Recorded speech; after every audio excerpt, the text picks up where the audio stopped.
Hi friends, welcome to Brahma insight channel. Friends, ఈరోజు loan తీసుకుంటే rich అవుతారా అంటే ఫ్రెండ్స్, చాలా మనం హై ఇంట్రెస్ట్తో లోన్ తీసుకుంటుంటాం.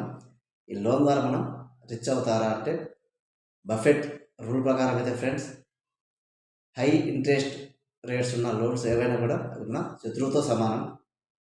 ఎందుకంటే అవి మన డబ్బును మల్టిపుల్ చేయడం కాకుండా, అంటే పెంచడం కాకుండా మన డబ్బునైతే తినేయడం జరుగుతుంది హై రేట్ ఆఫ్ ఇంట్రెస్ట్ ఉన్న లోన్స్. సో ఇందులో ప్రధానంగా credit cards and personal loans.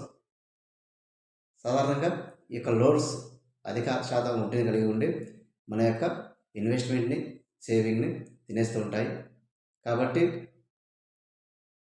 అధిక వడ్డీ ఉన్న లోన్స్ని అవాయిడ్ చేసుకొని సేవ్ చేసుకున్నట్టయితే డెఫినెట్గా చిన్న మొత్తం అయినా కూడా అధిక మొత్తంలో రాబడించడానికి అవకాశం ఉంటుంది.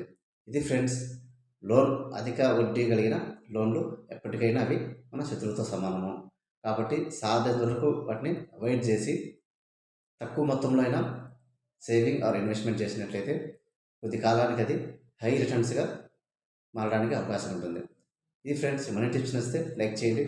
అలాగే మరిన్ని మనీ టిప్స్ కోసం మన ఛానల్ ఫాలో అవ్వండి, అలాగే సబ్స్క్రైబ్ చేసుకోండి. Thank you friends, thank you for watching.